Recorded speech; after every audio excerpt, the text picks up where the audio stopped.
Hey gardening friends, ready to grow healthier plants, bigger harvests, and smarter gardens? Let's get started. 3 days ago, your cucumber plant was loaded with fruit and climbing strong. Today, it looks like it is giving up. What changed, and do you still have time to save it? Welcome to the Smart Gardener, where we grow with real knowledge, not guesswork. If this is your first time here, hit that subscribe button so you never miss a video that could save your harvest. Here is something most gardeners do not know. Every year in late July, cucumber plants across the country start collapsing fast. One day they look fine. 3 days later, the leaves are spotted, the vines are dropping, and the whole plant feels like it is shutting down. Most people assume the season is over and pull the plant out. But here is the truth. Most of those plants could have been saved. I know because I lost every single cucumber plant I had my first summer gardening. Every one of them. I did not know what I was looking at, so I gave up too early. I will not let that happen to you. What I am going to show you today is exactly how to figure out what is killing your plant and what to do about it in the next 48 hours. Because a cucumber that looks dead is not always gone. I have brought plants back from much worse than what you are looking at right now. Let's get into it. Before we talk about saving anything, we need to cover something most gardeners skip. And it is the reason so many plants die that did not have to. Treating the wrong problem is just as bad as doing nothing at all. So the first job is diagnosis. As I describe each killer, picture your plant and figure out which one matches. The first killer is powdery mildew. Look at your leaves, especially the older ones down low and on the undersides. Do you see a white dusty coating, almost like someone brushed flour across the surface? That is powdery mildew. Here is what most people do not know. This disease spreads through airborne spores and can infect your plant anywhere between 50 and 90 degrees Fahrenheit, even in dry conditions. That is why it shows up during sunny weeks when you least expect it. As that white coating spreads, it blocks the leaf from making energy through photosynthesis, and the plant slowly starves from the inside out. The second killer is downy mildew, and this one moves faster. Flip a leaf over. Do you see a grayish-purple fuzz on the underside? Now look at the top surface. Are there angular yellow patches boxed in by the leaf veins, almost like yellow tiles? That is downy mildew. Here is something most gardening videos leave out. Downy mildew is not a true fungus. It belongs to a group called Oomycetes, more closely related to water molds than to fungi.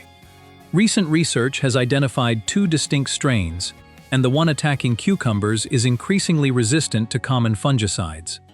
What worked in your garden a few years ago may barely slow it down today. This disease can strip a plant bare in days, not weeks. The third killer is bacterial wilt, and this one is sneaky. Is your plant drooping during the day even though the soil feels moist? Does it perk up slightly at night, then wilt worse the next morning? That is the pattern. The bacteria responsible plugs the internal water-conducting vessels, so nothing gets through, no matter how much you water. You can confirm it with a simple test. Cut a wilted stem near the base, press the 2 cut ends together, then slowly pull them apart.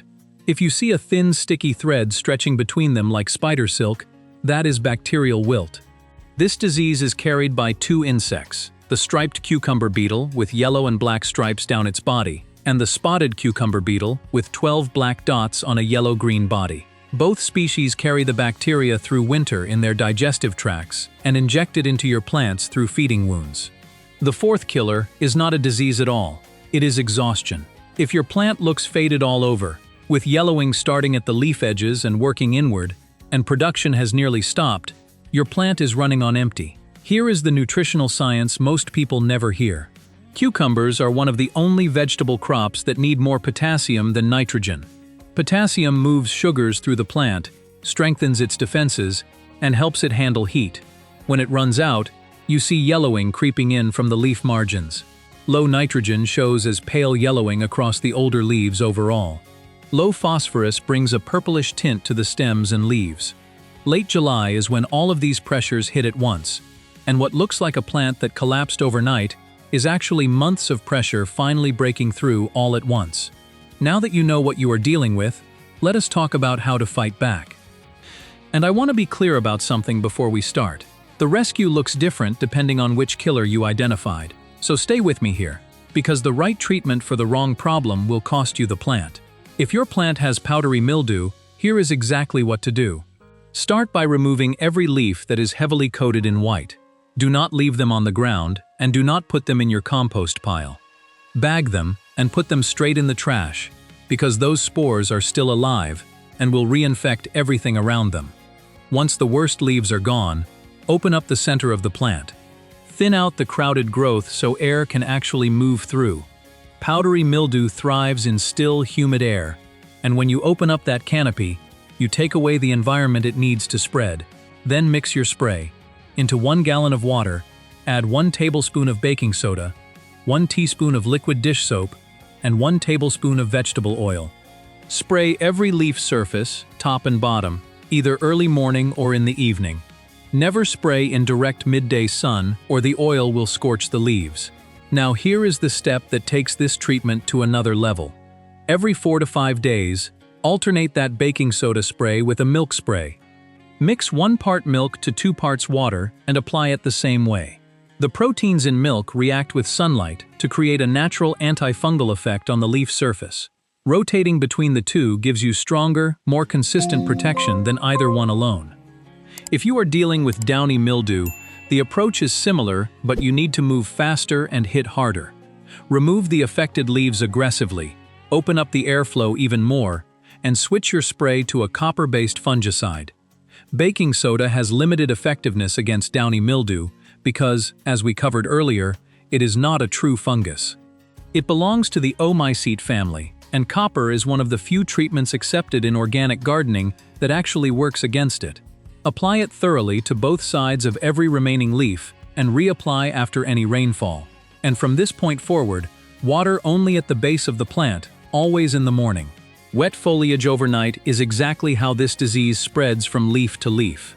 Given that the strain attacking cucumbers today is increasingly resistant to many common fungicides, your best weapon is controlling the environment itself, cutting off the moisture and stagnant air it depends on to survive. If you confirmed bacterial wilt, I want to be straight with you, because honesty is more useful than false hope. Any vine that has fully collapsed cannot be brought back. The bacteria have permanently blocked its internal plumbing, and no spray can reach inside those vessels. Cut that vine off cleanly below the wilted section and remove it from the garden immediately. But here is the part that matters. If other vines on the same plant are still firm and green, those vines can keep growing and keep producing. The real battle now is stopping the spread, and that means going after the cucumber beetles carrying the disease. Mix 2 tablespoons of neem oil and 1 teaspoon of liquid dish soap into 1 gallon of water. Spray both sides of every leaf in the evening after the bees have gone home for the night, because protecting your pollinators matters just as much as fighting the beetles. Set out yellow sticky traps around your plants as well. Cucumber beetles are strongly attracted to the color yellow, and those traps will catch adults before they get another chance to feed. If your plant is dealing with stress and exhaustion, the good news is that this is often the most satisfying rescue of all 4, because an exhausted plant responds quickly to the right care. Start with water. Your cucumber needs 1 to 2 inches of water per week, delivered slowly and deeply so it reaches 6 to 8 inches down into the soil. A shallow sprinkle every day does more harm than good by keeping roots lazy and surface level. Right after watering, lay down 3 inches of straw mulch around the base of the plant. Mulch stabilizes soil temperature, holds moisture through the heat of the day, and breaks the stress cycle your plant has been trapped in. Then feed it. Chop 4 or 5 banana peels, combine them with 2 handfuls of mature compost, and steep everything in 5 gallons of water for 2 to 3 days. Strain it, dilute it by half, and pour it around the base of the plant. The potassium from those banana peels is exactly what a depleted cucumber plant is starving for.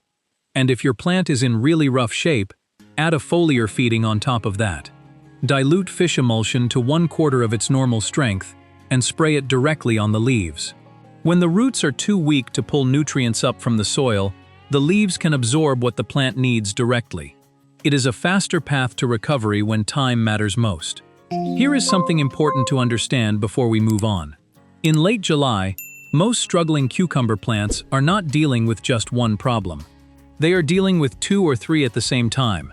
The disease weakens the plant, The heat stresses the roots, the soil runs out of fuel, and the insects move in on all of it together.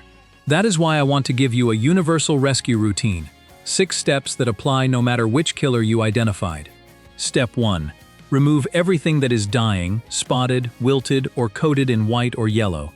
Bag it, trash it, get it out of the garden. A sick leaf is not helping the plant. It is spreading infection to everything around it. Step 2. Open up the airflow through the center of the plant. Thin out the crowded, tangled growth so air can actually move through. This is the most underrated move in gardening, and the one most people skip entirely. Good airflow makes your garden hostile to fungal disease in a way no spray can fully replace.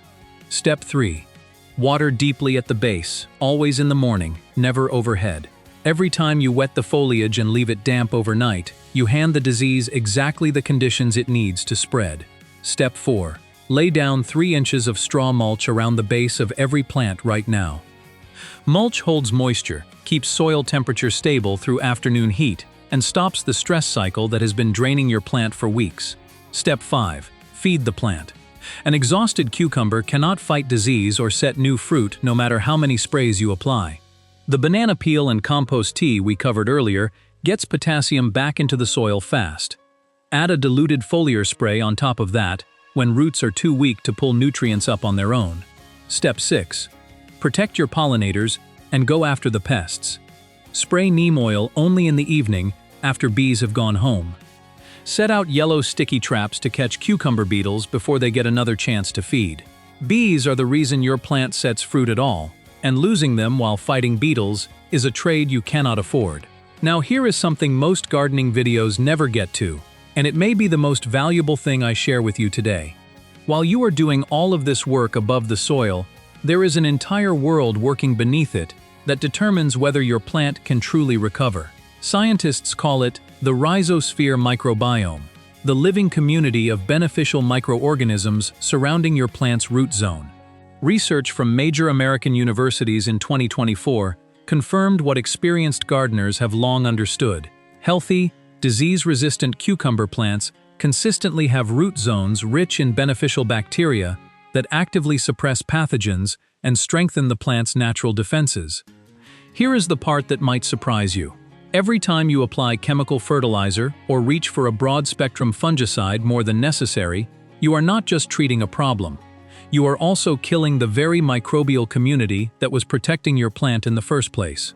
Think of it like wiping out your immune system to treat a cold. The fix is simple. Feed your soil with well-finished compost and compost tea regularly. Avoid tilling deeply and repeatedly, because every time you turn the soil over, you break apart the fungal networks and bacterial colonies that took months to build. Give your soil the organic matter it needs. Leave it undisturbed as much as possible, and it will build a living defense system beneath your plants that works around the clock without any spray bottle required. Now that you know how to rescue a struggling plant, let me give you 5 things to do differently so you never have to run this kind of emergency again. First, give your plants room and get them off the ground.